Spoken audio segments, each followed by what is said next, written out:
જોવા જો તો હું આજે જોયું તો બધા પીએચડી વાળા જ હતા. હું એક જ પ્રાથમિક શિક્ષક તરીકે અહીં આવી છું એટલે મારી ધન્ય ભાગ્ય 2 વર્ષની નોકરી બાકી છે મારી. પણ મને એમ થયું કે બધાની સાથે જવું એમ ઘણું બધું જાણવા મળ્યું. મારો વિષય ભારતને સશક્ત બનાવવા યુવાનોની ભૂમિકા. મારું નામ રાજવી કલ્પનાબેન એમ, મદદનીશ શિક્ષક કોરડા કન્યા પ્રાથમિક શાળા ગાંધીનગર. પ્રસ્તાવનાની અંદર એવું છે કે અત્યારના યુવાનોની જે દિશા મળવી જોઈએ આપણને તે દિશા મળી નથી. ઘણા બધા યુવાનો એટલું બધું ભણેલા હોવા છતાં પણ ભટકી પડ્યા છે. ઘટમાં ગોળ્યા છલગને આતંકવી પાંગ અણદીઠેલી બોમ્બ પર યૌવન માંડે પાંગ. આ પંક્તિઓમાં યુવાનોમાં રહેલ સંસ્કૃતિનું અદ્ભુત નિરૂપણ કરી આબાદ પ્રતિબિંબ રજૂ કર્યું છે. આજના ડિજિટલ યુગમાં યુવાનોમાં રહેલ શક્તિનો સાચો ઉપયોગ ભારત ભૂમિ માટે કરવા અને ભારતના રક્ષણ કાર્ય સમર્પિત કરવા યુવાનોને ઉદ્દેશીને કવિ નર્મદે ખૂબ જ આબેહૂબ રીતે પંક્તિઓની રચના કરી છે. ચલો સૌ જીતવા જંગ વિગયો આગે, યા હોમ કરીને પડો ફતે છે આગે. યુવા પેઢી પાસે જોમ, ઉત્સાહ, સાહસવૃત્તિ હોય છે, પણ યોગ્ય દિશા મળે તો શક્ય લાગતા કાર્યો પણ પાર પાડી શકે છે. પરંતુ દિશાના અભાવે એની જીવનની નાવ ભટકી પણ જઈ શકે છે. આથી ભારતની યુવા પેઢીને સાચી દિશા મળી રહે તે ખૂબ જરૂરી છે. સ્વાતંત્ર્ય સંગ્રામ દરમિયાન આપેલા બલિદાનને યાદ કરીએ. તેમણે ભારત માટે આપેલ યોગદાન અને અનેક ચળવળો કરી ઇતિહાસ રચ્યો છે. તેવા વીર સપૂતો ભગતસિંહ, મગનલાલ બિંદ્રા, ચંદ્રશેખર આઝાદ, ક્રાંતિવીર સાવરકર, વિનોદ કિનારીવાલા વગેરે અગણિત નામી અનામી યુવાનોએ પોતાના પ્રાણો બલિદાન હસતા હસતા આપ્યા છે. આજે ભારતને એક ભારત શ્રેષ્ઠ ભારત બનાવવા યુવા પેઢીના ડોક્ટરો, એન્જિનિયરો, વકીલો, શિક્ષકો, વિજ્ઞાનીઓ, ઉદ્યોગપતિઓ, વેપારીઓ, રમતવીરો અને અકલ્પ્ય વિકાસની ક્ષિતિજો સર કરી બતાવી છે. જેના પરિણામે આપણો દેશ આજે ગૌરવવંતું સ્થાન પ્રાપ્ત કરી શકે છે. ડોક્ટર વિક્રમ સારાભાઈ અને તેમના અનામીઓ એ વર્ષો સુધી જહેમત ઉઠાવી ભારતને મહાન અણુસત્તાનો દરજ્જો અપાવ્યો છે. અવકાશી સંશોધનો અને ઉપગ્રહોના નિર્માણના ક્ષેત્રે દેશ આત્મનિર્ભર થઈ ચૂક્યો છે. જ્યારે આપણા દેશના સોયાની જેવી વસ્તુની આયાત કરનાર આપણો દેશ આજે સોફ્ટવેર ટેકનોલોજીની નિકાસ કરી રહ્યો છે. ટેલિકોમ્યુનિકેશન અને ઇન્ફોર્મેશન સોફ્ટવેર ટેકનોલોજીના ક્ષેત્રે વિશ્વની મહાસત્તા ગણાતા દેશોની અંદર આપણો ભારત દેશ પણ ગણતરીમાં આવી રહ્યો છે. આમ છતાં કેટલીક સમસ્યાઓ એવી રહી ગઈ છે જે દેશો આપણા દેશને પ્રગતિ સાધવામાં પર્યાપ્ત નથી. વસ્તી વધારો, ભૂખમરો, બેકારી, ભ્રષ્ટાચાર, પ્રદૂષણ અને આતંકવાદ જેવી સમસ્યાઓ આપણા દેશના વિકાસમાં ઠીક બાધક નીવડી રહી છે. હજુ પણ નિરક્ષરતા સંપૂર્ણપણે નાબૂદ થઈ નથી. ખેલાડીઓ વિશ્વ કક્ષાની સ્પર્ધાઓમાં આજે પણ ઉણા ઉતરી રહ્યા છે. યુવા પેઢીએ હજુ પણ ઊભી થતી સમસ્યાઓ પોતાની સમજીને હલ કરવા કમર કસવી પડશે. આપણા વડાપ્રધાન શ્રી માનનીય નરેન્દ્રભાઈ મોદી સાહેબના વિચારો અહીં વ્યક્ત કર્યા છે. ભારતને એકતાના સૂત્રમાં પરોવીને સમગ્ર વિકાસ એનું લક્ષ્ય છે. ગરીબીનો અર્થ અને દર પણ સમજે છે. ગરીબીને માત્ર મનની અવસ્થા બતાવવા વાળાઓની વિચારધારા પ્રત્યે ચિંતિત નજરે પડે છે અને બીજી તરફ સુશાસન માટે કટિબદ્ધ છે. દરેક થાળી માટે રોટલી હોય ત્યારે જ શક્ય છે. દરેકને રોજગાર મળે, ખેડૂતોની મહેનતને ઓળખી શકાય, રક્ષા, સુરક્ષા, સુખ, સમૃદ્ધિ, શિક્ષા, સંસ્કૃતિ તેમજ સભ્યતા, પુષ્પિત ભારત પરિકલ્પનાને પોતાના હૃદયમાં સંજોવીને તેઓ રામ રાજ્યની સ્થાપના તરફ વધવા પ્રેરિત થાય છે. લોકતંત્રના સાચા મૂલ્યો સ્થાપિત કરવા વૈજ્ઞાનિકો ઔદ્યોગિક અને ટેકનિકલ પ્રગતિ બાબતે ભારતને વિકસિત રાષ્ટ્ર બનાવવા ઈચ્છે છે. આજની યુવા પેઢી આમ જોઈએ તો ટેકનોલોજીનો સારી રીતે ઉપયોગ કરી શકે અને પોતાના જીવનને સારા માર્ગે વાળી શકે છે.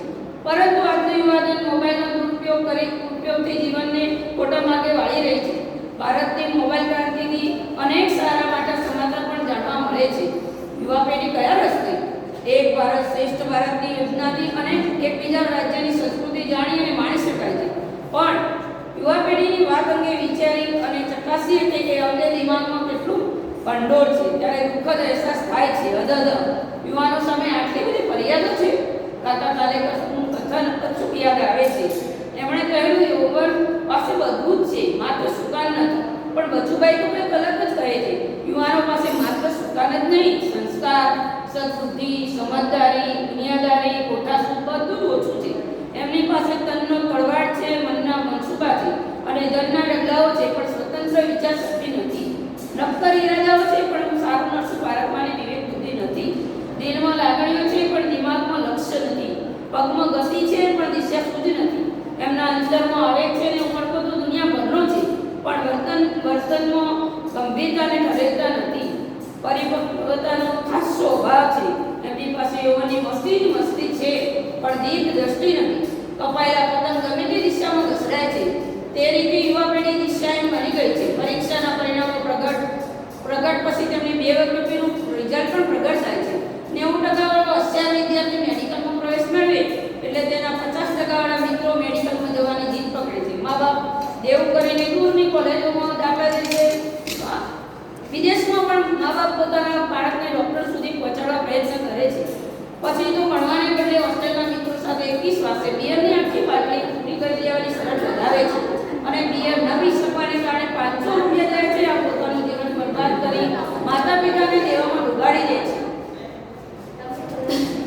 બીજી બાજુ ભારત પાસે આજે વિશ્વમાં સૌથી વધુ યુવા શક્તિ છે. યુવાનો જોશથી ભરેલા હોય છે. યુવા વસ્તીનો અર્થ કાર્યશીલ વસ્તી એવો થાય છે. ભારતમાં નાના બાળકોને અકાર્યશીલ એવા વૃદ્ધો કરતાં યુવાનોની સંખ્યા પ્રમાણમાં વધારે છે. આંખોમાં આશા છે. આશાઓને નવા સપના સાથે ઉડાન કરતા આજના યુવાનોમાં એમના સપના પૂરા કરવાની તાકાત અને આખી દુનિયાને પોતાની મુઠ્ઠીમાં કરવાનું સાહસ હોય છે. આ સાહસ અને ઈચ્છાશક્તિને કારણે જ એમને યુવાન કહેવાય છે.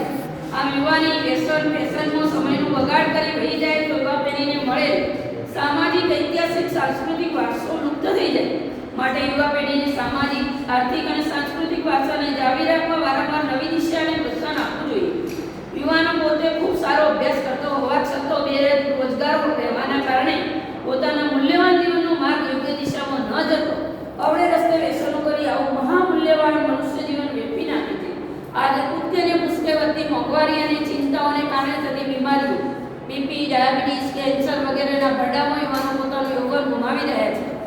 આ ભારત દેશને મળેલા સંતો સ્વામી વિવેકાનંદ ચારિત્રશીલ અને પ્રગતિશીલ રાષ્ટ્ર સ્થાપિત કરશે. સાંસ્કૃતિક વારસાને જાળવી એક સમૃદ્ધ રાષ્ટ્ર બની શકશે. આજની સૌથી મોટી તાજી સમસ્યા દારૂ પીવાની ફેશન, નશાકારક કેફી દ્રવ્યો, સિગારેટ, તમાકુ, ડ્રગ્સ વગેરે નશાકારક વસ્તુઓનું સેવન બંધ કરાવવા દરેક નાગરિકે કમર કસવી પડે.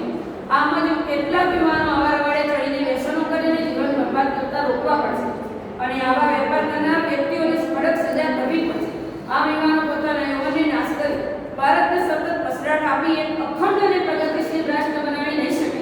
ભારતને શ્રેષ્ઠ રાષ્ટ્ર બનાવવા હંમેશા યુવા પેઢીએ આગળ વધવું પડશે અને ભારત એક શ્રેષ્ઠ ભારત બની શકશે. યુવાનોને સાચી દિશા મળી રહે એવા સરકારના સતત પ્રયત્નો છે, પરંતુ માતા પિતાએ પણ આ બાબતે યોગ્ય દિશાએ પોતાના સંતાન જાય તેની સતત કાળજી લેવી પડશે. વડીલોના વારસાને સંસ્કારોને સતત યુવાનોમાં સિંચન કરવું પડશે. પેઢી દર પેઢીના મૂલ્યો જળવાઈ રહે તેવા મૂલ્યોની સતત માહિતગાર કરવા માતા પિતાએ પણ પોતાના બાળકોને યુવાનીનો ઊંઘ પ્રેમ આપી નજીક લેવો પડશે. શિક્ષણ સાથે સંસ્કાર મળે તેવા ગુરુજનોના પણ પ્રયત્નો કરવા પડશે. સિદ્ધિ મેળવે સાહસવીરો, દેશ સેવકો, ક્રાંતિવીરો, સ્વતંત્રવીરો, સેનાનીઓ ટાઈમ લિમિટ છે. મને બહુ સરસ રીતે રજૂઆત કરી છે અને આ તમે જાતે પોતાના વિચારોમાં રજૂઆત કરી છે અને લખાણ કર્યું છે.